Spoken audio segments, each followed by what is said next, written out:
Beda kelas jersey baru Timnas Indonesia dan Malaysia, Garuda penuh makna, Harimau Malaya kena template fans Malaysia marah. Alex Pastur tegaskan posisinya di Timnas Indonesia, saya seorang. Reaksi Vietnam masuk grup neraka Piala Asia U17 2025, Indonesia lebih enak.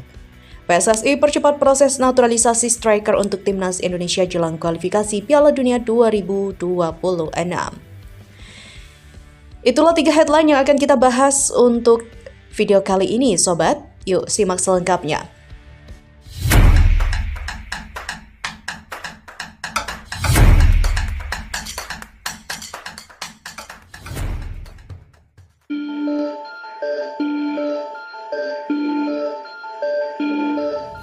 Timnas Indonesia dan Malaysia sama-sama merilis jersey kandang terbaru pada Kamis 23 Januari, namun keduanya berbeda kelas.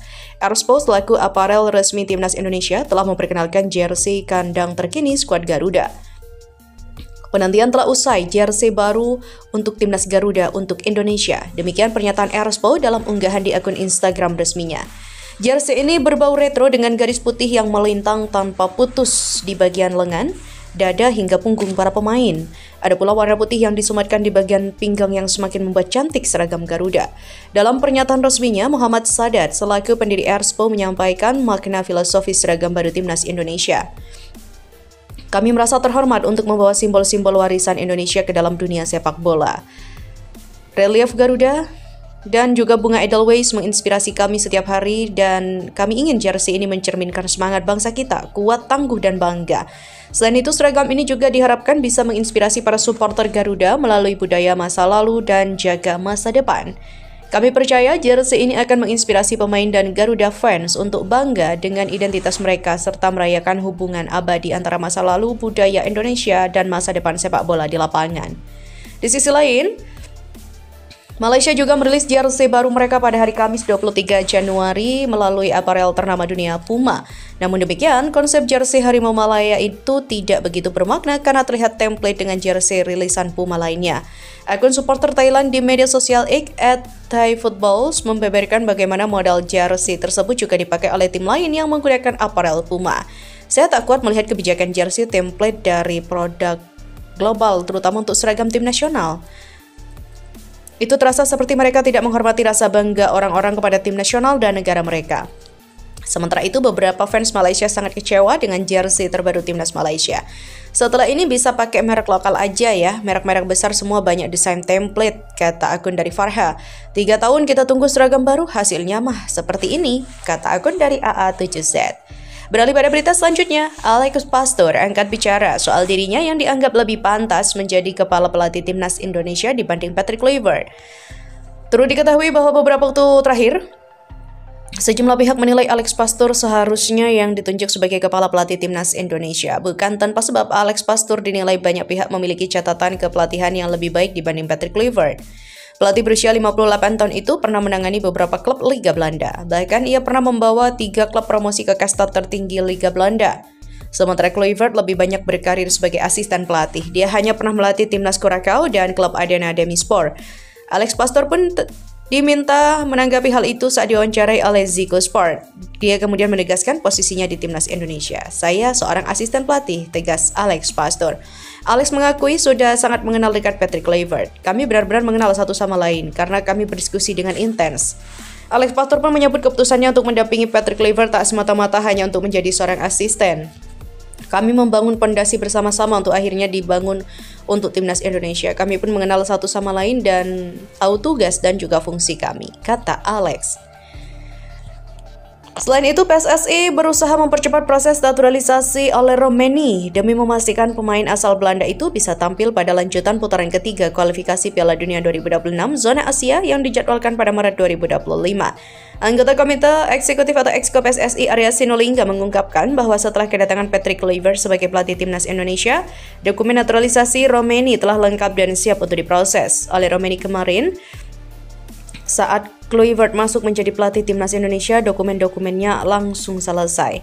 Arya berharap proses itu dapat segera diproses di DPR yang telah mulai menggelar sidang pada 20 Januari 2025. Mudah-mudahan prosesnya di DPR yang sudah mulai sidang pada 20 Januari mungkin dalam waktu dekat bisa diproses dalam sidang DPR. Romeni kini menunggu beberapa sidang di DPR RI, termasuk sidang paripurna yang akan memberikan rekomendasi naturalisasi kepadanya untuk disahkan oleh pemerintah. Proses pengambilan sumpah kewarganegaraan kemungkinan besar akan dilakukan di luar negeri, mengikuti jejak naturalisasi beberapa pemain sebelumnya seperti Mads Hilgers, Eliano Reinders, dan juga Kevin Dix. Kami mencoba dengan sangat cepat, pengambilan sumpah mungkin tidak di Indonesia karena kompetisi sedang berjalan. Oxford United masih bermain, jelas Arya. Proses naturalisasi oleh Romeni diharapkan rampung pada Februari 2025, memungkinkan dia untuk tampil pada FIFA Matchday pada Maret 2025. Jika proses berjalan lancar, Romeni diperkirakan akan membela timnas Indonesia dalam pertandingan kontra Australia pada 20 Maret nanti di Sydney. Sebelum kembali tampil melawan Bahrain 5 hari setelahnya di Stadion Utama Gelora Bung Karno, Jakarta. Vietnam iri dengan Indonesia usai masuk grup neraka di Piala Asia U17 2025, tergabung bersama Jepang, Australia, dan Uni Emirat Arab. Drawing Piala Asia U17 2025 digelar pada Kamis 23 Januari di Kuala Lumpur, Malaysia. Vietnam hanya bisa pasrah. Nasib mereka tak lebih baik dari Thailand yang tergabung di grup A bersama tuan rumah Arab Saudi, Uzbekistan, dan juga China. Namun, kedua tim ini patut cemburu dengan timnas U17 Indonesia yang dinilai tergabung dalam grup yang lebih mudah. Skuad Garuda Asia asuhan Nova Arianto tergabung di grup C bersama Korea Selatan, Yaman, dan juga Afghanistan. Karena itulah, publik Vietnam lewat media lokal setempat merasa iri dengan nasib Indonesia di pengundian fase grup ini. Vietnam seperti menghadapi kartu mati, potensi kemenangan hanya bisa dilihat saat bersua Uni Emirat Arab, itu pun jika mampu. Jepang merupakan tim langganan juara di turnamen ini, total sudah 4 trofi diraih mereka dan berstatus juara bertahan. Sementara Australia berhasil mencapai babak semifinal sebanyak 3 kali, sedangkan Uni Emirat Arab bukan tim sembarang di kelompok umur ini. Uni Emirat Arab lolos ke putaran final Piala Asia U17 2025 dengan menyapu bersih kemenangan di babak kualifikasi, meski berakhir sebagai runner-up. Undian berhadiah bahwa Vietnam masuk grup neraka di Piala Asia U17 2025, tulis detail247.vn. Berdasarkan hasil pengundian, timnas U17 Vietnam tergabung di grup B dengan lawan kuat diantaranya Jepang U17, Australia, dan Uni Emirat Arab. Grup ini sulit bagi Cristiano Ronaldo dan timnya karena Jepang U17 telah mengangkat trofi sebanyak 4 kali dan juga menjadi juara bertahan turnamen. Australia lolos babak penyisihan grup dengan 6-7 partisipasi mencapai semifinal sebanyak 3 kali. Sementara Uni Emirat Arab U17 memenangkan semua babak kualifikasi dan menjadi runner-up. Imbuh mereka. Lebih lanjut, media Vietnam ini terkesan iri dengan nasib timnas U17 Indonesia yang dinilai lebih enak ketimbang mereka. Grup C disebut lebih lunak meski timnas U17 Indonesia tergabung bersama Korea Selatan, Afghanistan, dan juga Yaman. Timnas U17 Indonesia di grup C terbilang lebih lunak meski harus menghadapi Korea Selatan, Yaman, dan Afghanistan.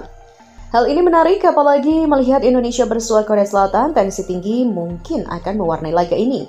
Mengingat baru saja PSSI memecat Shin Tae-yong dari kursi pelatih timnas Indonesia, potensi munculnya intrik cukup besar. Menarik untuk dinantikan ya, apa yang akan terjadi nanti, kejutan apa yang bisa dilakukan timnas U17 Indonesia di babak ini.